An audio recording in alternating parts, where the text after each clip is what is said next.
And now we come to our keynote speaker, who is somebody who brought you the ice cream tonight. Ben Cohen, you know, is a New Yorker. He pretends he is from Vermont, but he really is from Merrick, Long Island. Ben moved to Vermont, met Jerry, started making ice cream, found that people liked it, made more and more and more ice cream, found that people really liked it, and turned it into this major Ben & Jerry company that became a very, very multi-hundred-million-dollar company. Ben did not want to sell the company to Unilever, fought hard to stop that from happening, but despite his efforts, it did happen. Ben could have taken his money and gone to retire on some beautiful island that probably would be sunk very soon. But he didn't do that. Instead, he did things like join all kinds of boards, Social Venture Network, Hampshire College, Oxfam, Greenpeace, Business for Social Responsibility, Heifer International, Alter Eco. But he also created another company where he made himself the president and head stamper, and this is the Stampede. And some of you might actually have gotten money that has been stamped by Ben and the stampers that say things like, not to be used for bribing politicians. Ben realized early on that one of the real evils of our system was the corruption of money in politics. And I was looking for an anecdote. I'm a dear friend of Ben's, and I had a lot of anecdotes, and I started looking at an ad that he put out right before 9/11. In fact, it was September 4th, the week before the 9/11 attack. And that ad said, "Enemy wanted. Serious enemy needed to justify Pentagon budget increase. Defense contractors desperate. Interested enemies send letter and photo to enemy search committee." He went on to say that the Bush administration was proposing to increase the Pentagon budget to larger than it ever was before, but that even though these very creative lobbyists had spent $50 million a year trying to justify that increase, he wrote in this ad, "Our politicians do not possess the creativity to find the right adversary. My enemy search, if successful, would go a long way towards easing the consciousness of our politicians who support the fat Pentagon budget, which diverts money from poor children, the environment, and other good things." So you can see that Ben is a prankster. Ben uses not just his resources, but his creativity, his humor, his fun spirit, his passion, his ice cream to try to address the evils of our society, but he does it in such a very, very, very sweet way. We love you, Ben. Thank you. Come and tell us what we'd like to hear from you.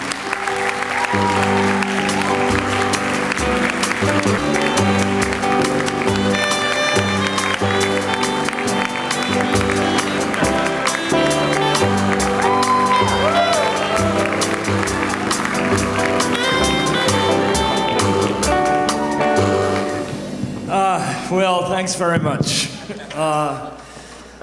It's amazing to be here with so many of my heroes and friends and heroines, both here with us in the flesh and in spirit. You know, it was amazing seeing that slideshow of all the things that Peace Action has been doing all through the years. You guys are so delightfully in your face, and you are shit off the hook, let me tell you. And then you come to that big photo of me wearing exactly what I'm wearing tonight. I want to tell you that I did wash it before I came here today. I also am a real admirer of Emma Goldman, who said, if I can't dance, I don't want to be part of your revolution. So I really want to hand it to the band.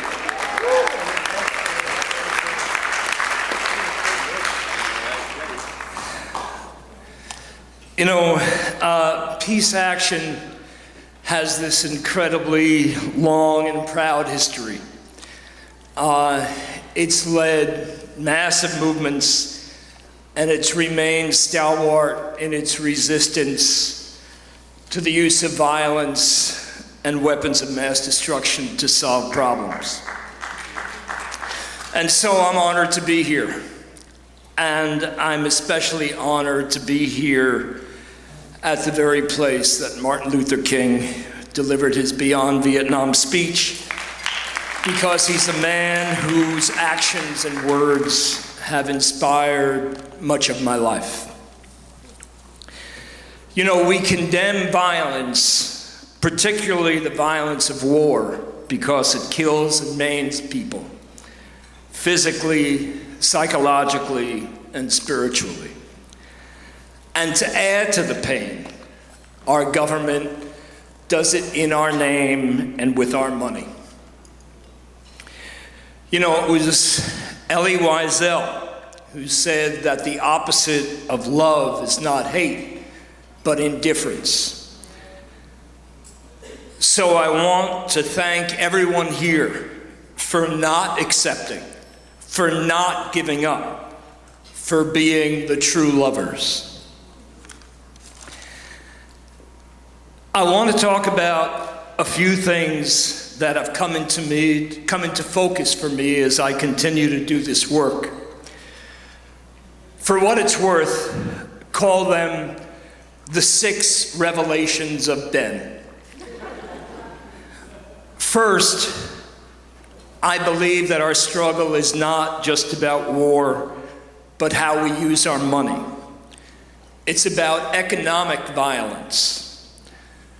In 1976, the Vatican put out a statement that said, even when they are not used, by their cost alone, armaments kill the poor by causing them to starve. And it was Martin Luther King, in discussing what led him to give that very speech we've been talking about in this very place. He said, I knew that America would never invest the necessary funds or energies in rehabilitation of its poor so long as adventures like Vietnam continue to draw men and skills and money like some demonic sucking tube. So I was increasingly compelled to see the war as an enemy of the poor and attack it as such.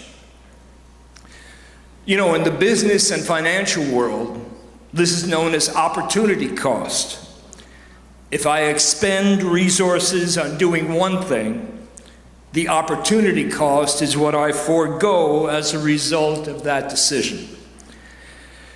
In the business world, decisions tend to be made somewhat more rationally. In the political world, decisions too often are made based on fear, bribery, electoral expediency, and spin. So, what is the opportunity cost? What else could we do with some of the resources that are currently spent on national security? Well, first, let's see how much we spend on national security, and there's the bar. The first part, that blue part, and I want you to know, I understand that this is a dinner and a celebration and it's kind of late and we've all had something to drink. I don't expect you to look at numbers. If you see any numbers on these charts, just kind of fuzz them out, because I just want you to look at the colors and see the proportions. So this is the actual national security budget The blue is the Pentagon base budget. That's 600 some odd billion dollars. And then the green is the overseas contingency budget, the extra money that we spend for wars. And between the two of them, with Trump's recent increase, that's about $700 billion. But then if you add in the Veterans Administration costs and the care for our veterans, and you add in the interest on the national debt for the military portion of that debt, and then if you add in retirement benefits for our soldiers, and then if you add in the cost of Homeland Security, and then the Department of Energy, which does the nuclear weapons, and then other assorted defense stuff, you get up to over $1 trillion, which is the real national security budget. Well, what's the opportunity cost in relationship to that? Well, we could provide college for all, free college for all. We could rescind the cuts on the food stamps. We could provide over 1 million jobs for disadvantaged youth, and we could fully fund Head Start for just 10% of that budget over there. And the second revelation is that we need to focus on the big picture. And the big picture is money. You know, the average American will never understand whether a particular weapon system is needed or not, whether the price tag is reasonable or not. These are complex issues, and for someone who doesn't have the time or inclination to study this stuff, after dealing with the kids, the leaky roof, trying to earn a living, keeping their economic head above water, paying the credit card bills, etc., the average American has no choice but to trust the experts, the generals and admirals with all the medals on their uniforms, people who have risen to the top of the Pentagon bureaucracy, one of whose requirements is fealty to that bureaucracy. But even so, even though the deck is stacked so heavily against us, every once in a while, through a humongous and heroic effort, we win one, and a weapon system is canceled. What this usually means is that we end up buying a whole lot less of them for a whole lot more money per unit. But under no circumstances is the Pentagon budget ever cut. Any money saved is just transferred to another Pentagon budget line, and the economic violence continues unabated. So instead of weapon systems, let's focus on money. That's what politicians do. They don't talk about the intricacies of this or that weapon system. They talk about money. I'm going to spend more money on defense than my opponent. Therefore, my opponent is weak on defense and I will protect you. And it becomes a bidding war. As long as the public believes that more defense spending equals more security, we will never reduce the amount of money spent on the Pentagon. In fact, it will continue to increase. But people also have an understanding of budgets because they manage their own household budgets. And they understand that if you spend money on one thing, you can't spend it on something else. So the third revelation is that we need to inoculate people from this we're being outspent, hollowed out military, weak on defense bullshit. So how can we do that? There's two charts that are really easy to understand. We can focus on them, make them ubiquitous, and you can focus on them consistently for the next decade. We can do that because the stuff really doesn't change that much from year to year. We don't have to gear up for a new fight. We just keep hammering away at the same info day in, day out. because armed with the information on these charts, the public will not accept that level of Pentagon spending, and we've got the polling numbers to prove it. So, if this thing works, I don't know where I'm supposed to point it. I'm clicking. Maybe somebody else can make it move. Oh, there. So this is a chart that shows military expenditures for the top 15 countries in the world.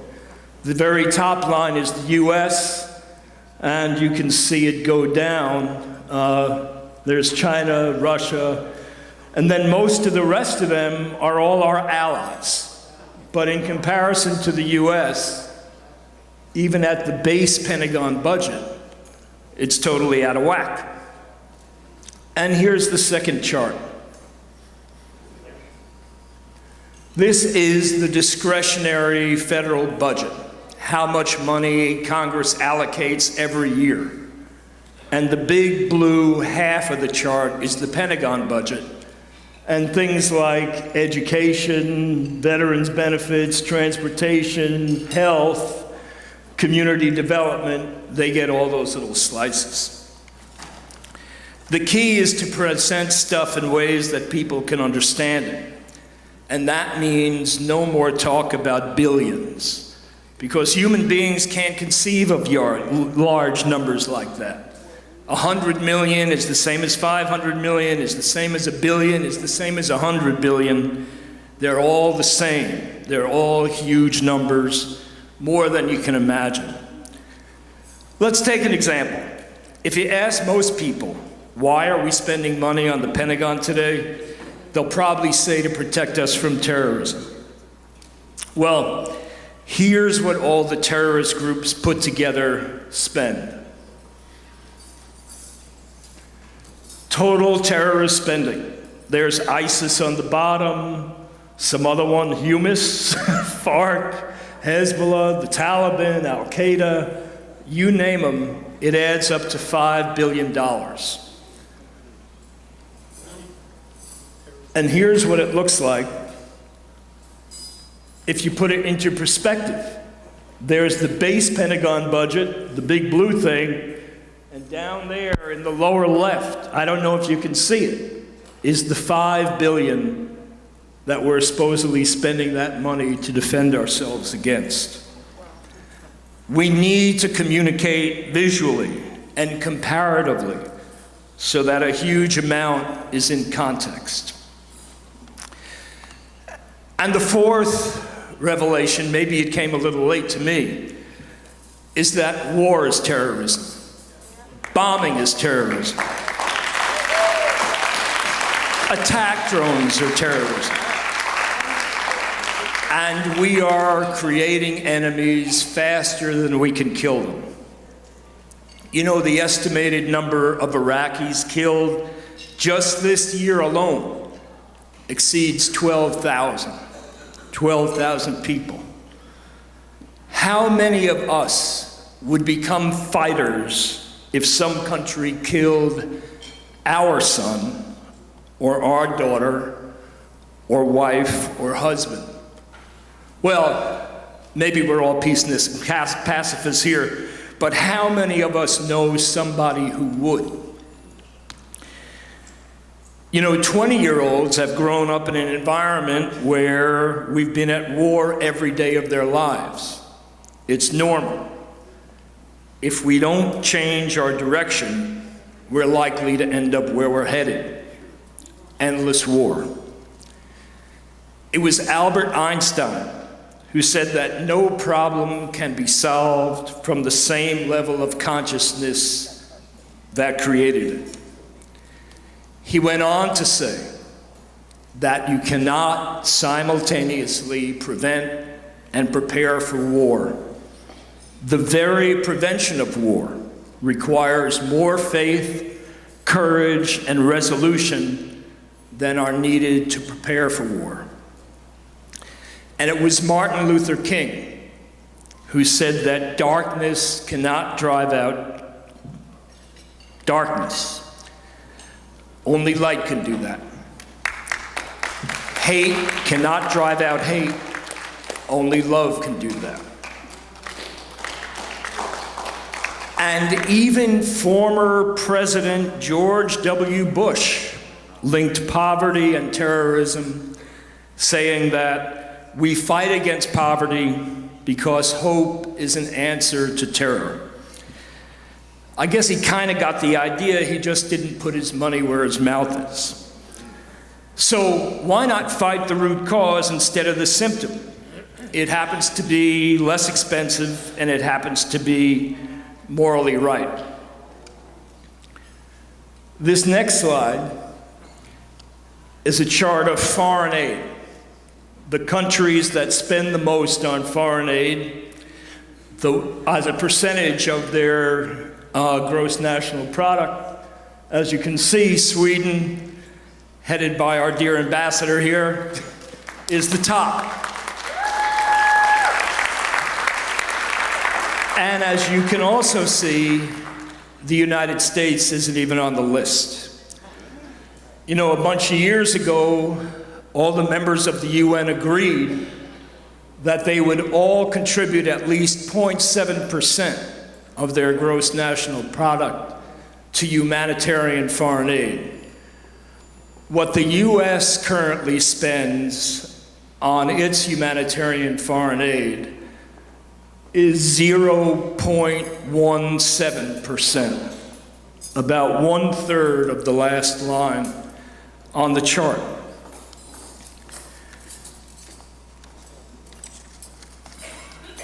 In the early 1960s, the United States donated over 0.5% of its GNP to poor nations.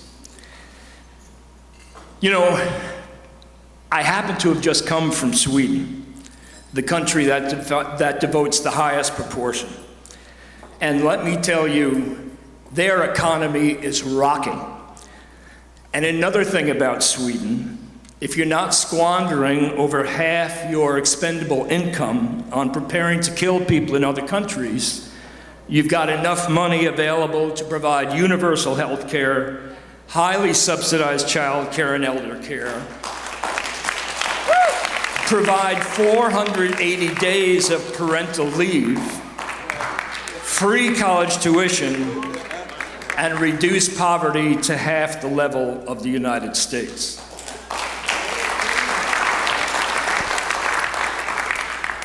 Well, the fifth revelation is on issues of war, who do people trust? Us hippies and peaceniks, or majors, generals, and warriors? The messenger matters. We civilians in the peace movement will never have the credibility needed to effectively question, no less counter, the Pentagon's message until we are successful in getting true patriots from the national security establishment, retired generals, admirals, colonels, security and intelligence experts, to carry the message that when it comes to the global war on terror, we are creating enemies faster than we can kill them, and that more billions spent on the Pentagon do not buy us more security. It's the messenger that counts. Without these credentialed experts, we'll continue to be dismissed as just a bunch of starry-eyed peaceniks.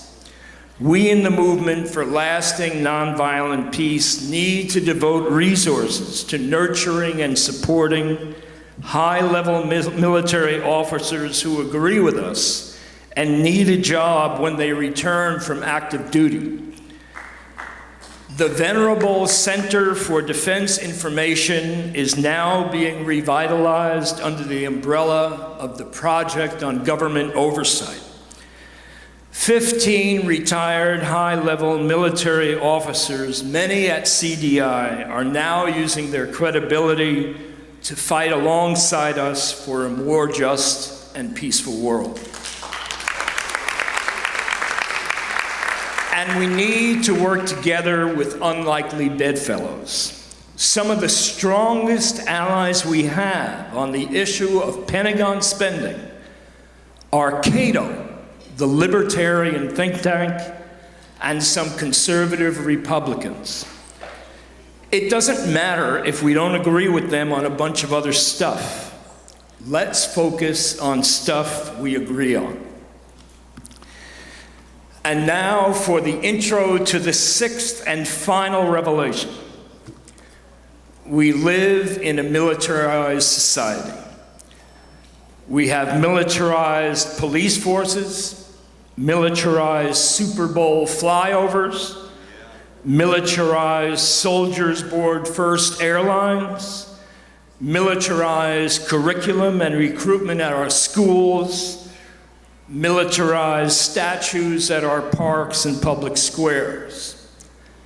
And we have a religious establishment that condones the militarization.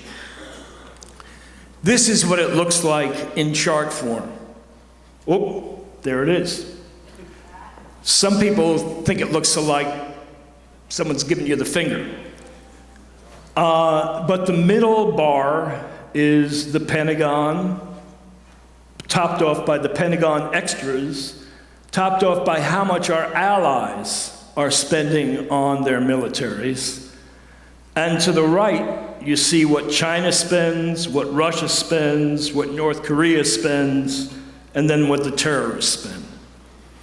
And to the left, you see how much the US spends on education at the federal level, how much we spend on housing and community, how much on energy and environment, and how much on humanitarian foreign aid. That's the information. It's pretty much the same as the information on those pens that you got on your tables there. The pens are a little out of date, but the proportions are about the same. So thank you for helping me clear out my office of these materials, but they are the very last, so they're also collector's items and could be the source of your children's college education fund. But that was the introduction to the sixth point, and the sixth point is that we need to build political power. And it's not lobbying Congress because we're woefully outspent. Over the last 20 years, military contractors have spent $2 billion lobbying members of Congress and $500 million essentially bribing our Congresspeople with campaign donations. And it's not about writing papers and analysis and trying to prove we're right. It's not about who's right. It's about a revolution of values. It's about hate and greed and fear versus love and generosity and tolerance.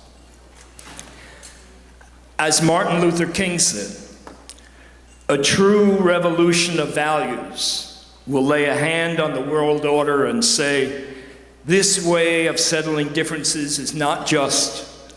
This business of burning human beings with napalm, of filling our nation's homes with orphans and widows, of injecting poisonous drugs of hate into the veins of people's normally humane, of sending men home from dark and bloody battlefields, physically handicapped and psychologically deranged, cannot be reconciled with wisdom, justice, and love.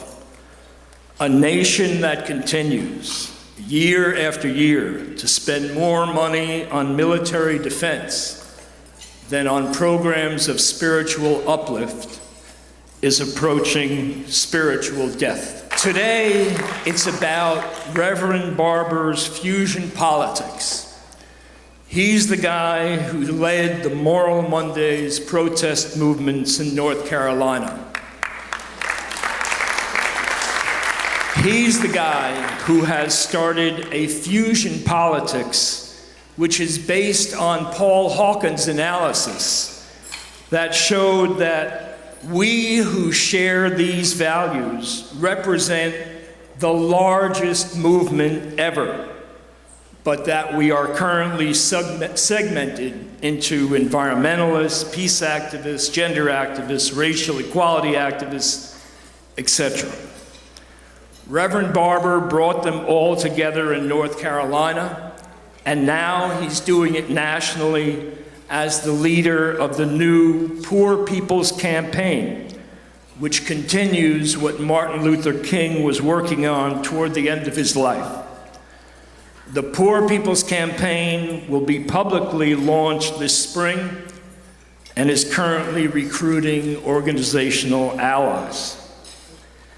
It's about working electorally with Our Revolution and Democracy for America to build political power in down-ballot races. And we'll never win if our votes don't count. So it's about stamping money out of politics. It is in working to end injustice that we find our soul, our spirit, and our joy. So let us continue to work together, because our country, the last remaining superpower on earth, needs to learn to measure its strength not in terms of how many people we can kill, but in terms of how many people we can feed, clothe, house, and care for. Thank you.